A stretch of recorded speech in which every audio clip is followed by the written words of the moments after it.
Hey everyone, how are you? Hope all is well. Hope everyone's staying safe. Hope everyone's not going out of their mind. This is Rabbi Shlomo Plotzker here from the YEHUDI YP division, checking in with the 10th parak of Pirkei Avot, the 10th chapter of Pirkei Avot. And it says as follows: Shmaya v'Avtalyon and Kibbel Mehem. Shmaya and Avtalyon, two big sages, received the traditions from their rabbis. Shmaya Omer, and Shmaya used to say, Ehavas hamalacha, love work, Usnaz harabanas, and hate holding a domineering position, V'al tisvad al ershus, and do not become intimate with the ruling power. Now, I really want to focus a little bit on the idea of loving work. And in order to understand that, we first have to understand the value of work. So, people look at work as a burden, and I completely understand that, as does anybody. Work can be annoying. However, it's also a responsibility that we have to kind of provide for our family. And the interesting thing is that people who last week would have given anything for a day at home without work, without anything to do, to just sit back and chill and do nothing else, have that right now, right? A lot of people, unfortunately, are not in work, and a lot of people are going out of their mind. A lot of people are going really crazy from the idea that we're sitting here doing nothing all day.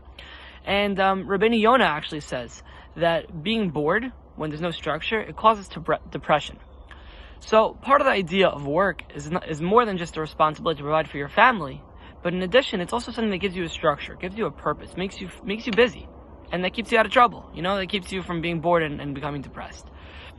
So now the next idea we want to understand is Shmaya said to love work. Why is it not enough to look at work as a responsibility, something they got to do, and move along with my life? Why do I have to love it? So when a person does something because they have to do it, obviously it's going to end up feeling like a burden. But if you do something because you want to do it, it's something you believe in, something you're happy about, such good vibes are going to be created, such better feelings. And the more good feelings a person has, the happier he is, the nicer he is, and in turn he becomes a better person. I remember hearing one time a cute but sad story about a child that was the Shabbos daddy that week at the mock Shabbat in kindergarten. And he had to come in and just pretend to be the father there. And what he does is he comes in and he sits down at the head of the table and he says, "Oh, I had such a horrible week."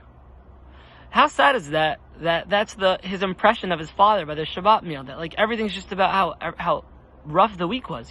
Imagine that he saw the father coming home like, "Oh, I'm so excited Shabbat. It's such a beautiful week. What a great way to cap it off." That would give good feelings. In addition to this idea that that's gonna end up making you a better person, when a person does something that they believe in, there's something special there. The idea of celebrating a finished product. When someone sees their work as, look, I want to make the best, I'm an artist, I want to make the most beautiful painting I could. When they believe the beauty of a finished product and getting something done, they can relate that to themselves so easily. And once you want to relate that to yourself, we see the value of perfecting your work and whatever you do, but you see the value of perfecting yourself, which is our ultimate goal in this world. Which interestingly brings us to the next thing on the list, which is to hate a high and domineering position.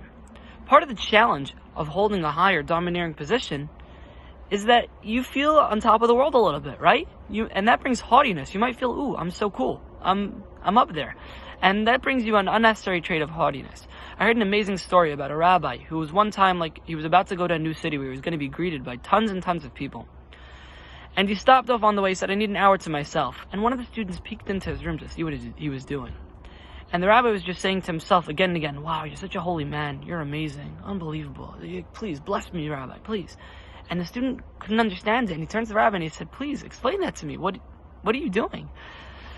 And the rabbi said, I know I'm about to go to this next town, and people are going to come greeting me, and people are going to be saying all these beautiful, really nice compliments to me. He said, and I'm scared I'm going to believe it.